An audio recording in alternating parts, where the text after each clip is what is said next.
Bonjour à tous, j'espère que vous allez bien, c'est Thibaut de la société DM Trading. Aujourd'hui une nouvelle vidéo sur le Bitcoin. Je vais vous expliquer mon trade où j'ai gagné 20 000 euros, mais surtout l'importance de pyramider, l'importance de bénéficier de quelques tendances dans l'année pour faire la majorité de ses gains en swing trading. Vous allez voir que plus avancé en swing trading, plus vous allez comprendre que c'est 1, 2, 3, 5, 6, peut-être 10 tendances dans l'année sur quelques actifs qui vont vous rémunérer et non pas 500 trades par-ci par-là. Et on peut faire de la performance sur des petits trades, des petits allers-retours, effectivement, hein, c'est possible, mais les plus grosses tendances, ce sont celles qui vont vous rémunérer le plus, et donc c'est l'importance de les identifier et de renforcer, de pyramider tout au long de cette tendance. Avant d'aller plus loin, je vous invite à laisser un gros pouce bleu, ça me motive, je prends du temps sur mon temps de travail, sur mon temps de trading, je suis pas mal occupé en plus en ce moment avec les étudiants, aussi des éléments de recherche que je fais en parallèle, donc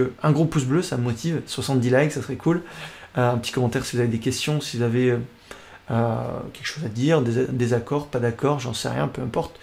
À partir du moment où c'est constructif, je n'ai aucun problème à discuter avec vous en commentaire.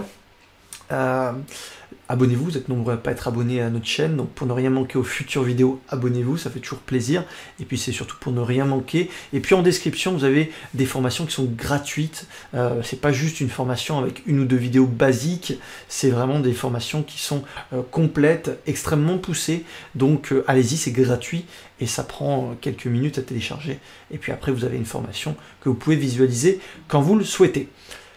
Aujourd'hui, je veux parler d'un trade que j'ai fait sur le Bitcoin qui a duré à peu près un an, qui m'a fait gagner 20 000 euros. Pour certains c'est peu, pour certains c'est beaucoup. On fait chacun en fonction de ses capacités, en fonction de son niveau. On est toujours en train d'avancer et d'évoluer. C'est ça qui est top avec le trading, c'est qu'on évolue constamment. Hier, un gain de 1000 euros m'exaltait. Aujourd'hui, c'est plutôt 20 000. Et pour d'autres, ça peut être 50 000, d'autres 100 000, peut-être 500. Enfin voilà, on fait tous en fonction de nos moyens. Et là où on se situe dans notre courbe d'apprentissage, puisque celle-ci n'est jamais terminée, je vous l'assure. Donc, je vais vous expliquer l'importance de capter une ou quelques tendances dans l'année. C'est vrai qu'on peut faire plusieurs allers-retours, 10, 20, 50, 100, 200 trades, mais seuls quelques trades vont vous rémunérer de façon extraordinaire. Ce sont ceux qui vont avoir du relais acheteur et sont ceux qui vont avoir des tendances assez fortes. Et c'est ce qui s'est passé sur le Bitcoin, puisqu'on est passé début d'année des 16 000 jusqu'à aujourd'hui les 47 000. Alors, je vais vous expliquer mes points d'entrée, mes renforts, mais voilà, il faut comprendre que ce sont surtout les actifs en forte tendance qui vont vous permettre de gagner beaucoup et non pas quelques mouvements, quelques rejets par-ci par-là. Ceux-là seront peut-être là pour compenser les pertes et encore que, voilà. Donc, ce qu'il faut bien comprendre, c'est que personne ne sait à l'avance quel actif va performer le plus, quel actif va être un leader de marché, quel actif va faire 50, 100, 200% de performance. Personne ne le sait.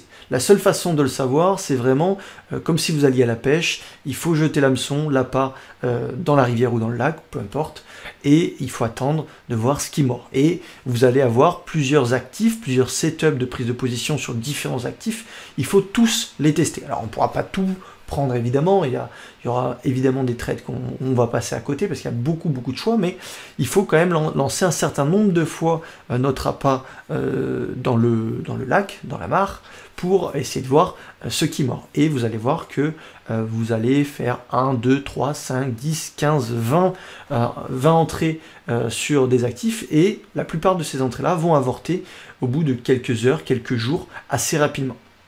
Et donc ces actifs-là, rien ne sert de s'entêter. Alors on peut essayer de retrouver un autre setup un petit peu plus loin, si la figure est toujours validée, toujours valide, et bien on peut toujours essayer de rentrer à nouveau.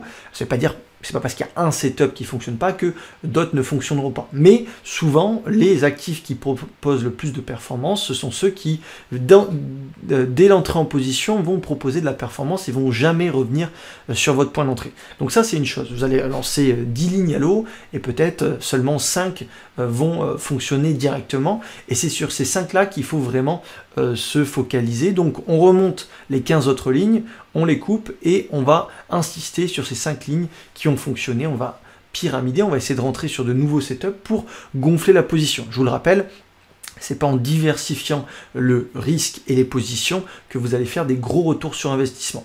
Un ETF, c'est un panier d'actions. Vous achetez un peu d'actions très bien, beaucoup d'actions moins bien et pas mal d'actions de merde. Donc vous avez un risque qui est lissé, pardon, mais aussi une performance qui est lissée, ça va de soi. Donc le but, c'est vraiment de se concentrer sur quelques actifs, mais pour ça, pour les trouver, ces actifs, il faut lancer plusieurs lignes à la mer, plusieurs lignes à l'eau pour essayer de trouver. Si on n'essaie pas, on va pas trouver, ça c'est clair.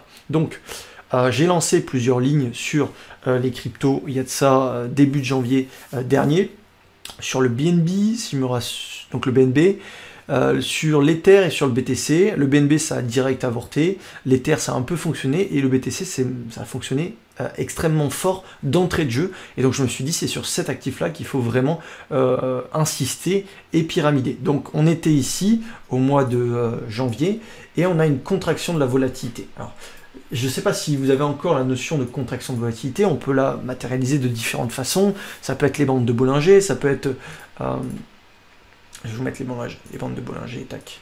Normalement, j'en parle assez souvent sur la chaîne YouTube pour que vous compreniez ce que c'est, mais si vous êtes nouveau, vous écoutez cette vidéo, vous allez voir d'autres vidéos sur la chaîne YouTube qui expliquent la contraction de volatilité. Donc là, avec les bandes de Bollinger, on avait une phase 1 assez resserrée, assez fine. Une phase 1, c'est quoi? C'est quand les bandes de Bollinger sont refermées comme ça. Et bien, ça nous indique que la volatilité est faible et qu'il va y avoir un mouvement. On ne sait pas dans quel sens il va y avoir le mouvement. On peut faire des paris, on peut faire des projections, mais on ne sait pas. Donc moi ma projection c'était je vais acheter le Bitcoin, un petit peu de Bitcoin, je crois que c'était 30% de ma position à ce niveau-là, et de toute façon j'ai un stop, si ça descend et ça touche mon stop, et bien je suis out, comme sur le BNB ou comme sur l'Ether. Et puis pour le coup ça a très très bien fonctionné, le mouvement a accéléré fortement, et donc je me suis dit, ça y est, j'ai trouvé la ligne qui va fonctionner, qui va potentiellement fonctionner, parce que c'est toujours des probabilités, on n'est jamais sûr. Donc à ce moment-là, je me suis dit, ok, je vais commencer à renforcer. Donc j'ai renforcé, donc j'ai une première position ici, qui fonctionne très bien, sur les 16 000 $ à peu près, 16 000 $. Puis je vois une petite pause dans cette tendance. Donc là, je suis allé renforcer sur une faible volatilité, mais en 1 heure. Alors, vous avez des faibles volatilités en hebdo, des faibles volatilités en journalier, des faibles volatilités en 1 heure. Il faut bien comprendre que c'est des poupées russes, des cycles dans des cycles, et que tout ça s'imbrique correctement les uns dans les autres. Il y a des cycles longs, des cycles moyens longs, des cycles courts, des cycles très courts, etc. Donc là, j'ai travaillé un cycle long en journalier, et là, j'ai travaillé un cycle un peu plus court. Donc j'ai une première position de 30% ici, je rajoute à peu près, je crois, 20% ou 30% ici, et puis le marché monte tranquillement aussi. À partir de ce niveau-là, de ce moment-là, je me dis, ah, peut-être que je me suis trompé, peut-être que le marché, peut-être que ce n'est pas un leader de marché, peut-être qu'il n'y aura pas une tendance assez importante, mais comme j'ai été rentré ici sur les 16 000 et ici, ce qui fait que si j'ai acheté à peu près l'équivalent, mon PRU il était aux alentours des 18 000. Donc je me suis dit, bon, au pire des cas, je finirai flat, on va voir ce que ça donne. Et puis dans les jours qui ont suivi, on a eu une forte accélération, et donc là je me suis dit, ah, c'est pas mal, c'est pas mal. Donc qu'est-ce que j'ai fait? C'était où? Je me rappelle, ça date un petit peu. J'ai racheté, après cette accélération, une grosse partie de ma position, enfin j'ai racheté le reste, donc j'ai renforcé ma position aux alentours des 25 000 sur cette mini latéralisation. Pareil, quand vous regardez les deux latéralisations, ce sont des latéralisations en 1 heure, des contractions de volatilité en 1 heure. Et donc ce qui fait que j'ai un point d'entrée ici, un deuxième point d'entrée ici, un troisième point d'entrée ici. Et derrière, je me suis dit, on va essayer de surfer sur un mouvement qui peut être intéressant. Derrière, le marché est monté fortement et puis n'a rien fait pendant quelques mois. Mais comme j'étais rentré en plusieurs étapes, un peu en mode escalier, mon PRU était peut-être remonté par là. Okay, donc j'avais de la marge et j'avais une grosse position, puisque, enfin une position correcte.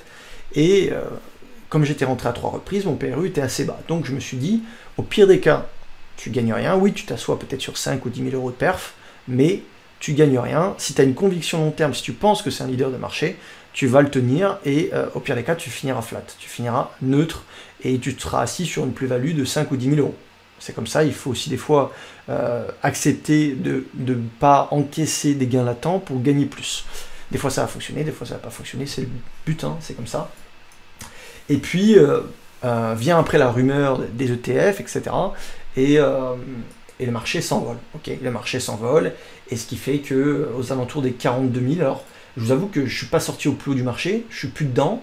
Peut-être une erreur de ma part, mais à un moment donné, il faut aussi savoir encaisser une plus-value assez intéressante. J'estime que l'essentiel du mouvement est fait. Ça ne veut pas dire qu'on ne peut pas monter à 50 000, ça ne veut pas dire qu'on ne peut pas monter à 55 000, mais quand on est rentré à 16 000 et qu'on sort à 42 000 et quelques, et bien je pense qu'on a, selon moi, qu'on a capté un écart assez important et assez suffisant. Évidemment, la tendance, on ne sait jamais quand est-ce qu'elle va s'arrêter. Pour le coup, on n'a jamais mis en difficulté les moyennes mobiles, j'ai un PRU qui est extrêmement bas, donc j'aurais pu éventuellement le tenir, mais cet argent, donc j'ai encaissé 20 000 euros, cet argent, je vais le sortir avec l'argent qui a été parié aussi avant, je vais le sortir pour travailler les actions. Ce qui fait que, même si je ne capte pas de 42 500 à 46 000 ou à 50 000, cet écart que j'aurais pu capter, je vais essayer de le faire travailler sur action. Donc cet argent, il n'est jamais perdu. Évidemment, on paye des impôts dessus, ça va de soi, c'est le jeu, mais c'est comme ça. Donc, on ne peut pas sortir au plus haut. En tout cas, je pense qu'on ne peut pas. Si quelqu'un a la méthode miracle qui envoie un petit commentaire ou un petit email, je serai preneur, mais non, ça n'existe pas. Donc, on a capté une grosse tendance qui m'a fait gagner une jolie somme. Pour le coup, ce que je voulais vous expliquer, c'est non pas qu'on a gagné 20 000 balles, c'est que seulement quelques tendances vont vous rémunérer. Vous allez prendre plein de trades, 5, 10, 15, 20, 50, 100 trades dans l'année, mais seuls peut-être 5 ou 10% d'entre eux vont vous faire gagner de l'argent. Le reste, ça va être flat, un peu gagnant, perdant, etc., etc. Le but, c'est vraiment de capter des tendances, quelques tendances qui vont vous amener à pyramider pour démultiplier votre gain. Derrière, vous avez un PRU qui augmente, mais qui ne va pas exactement au prix d'achat, au second prix d'achat, au troisième prix d'achat, parce que vous avez déjà des prix à acheter plus bas. Et donc, c'est vraiment important de comprendre que c'est quelques actions, quelques tendances qui vont vous faire gagner, et que la plupart du temps, il n'y a pas grand-chose à faire. On teste, ça marche un peu, ça marche pas, et seulement quelques actifs vont vous proposer de la performance. Okay, donc, c'était vraiment... ce dont je voulais parler aujourd'hui, c'est vous concentrer sur les actifs qui performent le mieux et ne pas les couper trop rapidement. Donc, pour cela, je me répète, il faut lancer des lignes à l'eau. Il faut absolument tester le marché. Quand le marché vous semble intéressant, vous lancez, vous testez, vous allez rapidement savoir lesquels fonctionnent rapide d'entrée, ceux qui ne fonctionnent pas d'entrée, et vous essayez de vous focaliser sur ceux qui fonctionnent assez rapidement. Et ce sont souvent ceux qui vont cartonner et fonctionner le plus. Okay, évidemment, on ne renforce pas n'importe comment, on essaie de trouver des setups, peut-être un peu plus court terme, peut-être sur la même unité de temps, mais on ne renforce pas n'importe comment, sinon vous allez mettre en danger votre prix de revient unitaire et votre point d'entrée. Donc on renforce, et ça peut donner ce genre de trade là. Okay, donc il faut essayer. Le plus dur, c'est de trouver quels sont les actifs qui vont performer. On n'en est jamais sûr, mais on a des informations que nous donne le marché. Est-ce que ça marche d'entrée? Et sur 10, 15, 20, 50 lancés, vous allez voir les actions qui vont partir directement. Et celles-ci, il faut les accompagner le plus loin possible. Évidemment, on ne sortira pas au plus haut, ça va de soi. Regardez, hein, je perds 4 000 $ sur un BTC de potentiel plus-value, mais c'est le jeu. Peut-être que demain, il sera à 40 ou 35 ou peut-être à 50. On ne peut jamais savoir. Okay, donc, c'est ce que je voulais dire aujourd'hui, c'est vraiment vous concentrer sur quelques tendances. C'est ces tendances-là qui vont vous rémunérer. J'espère que ça vous aura plu. Passez une bonne semaine de trading à tous. Salut.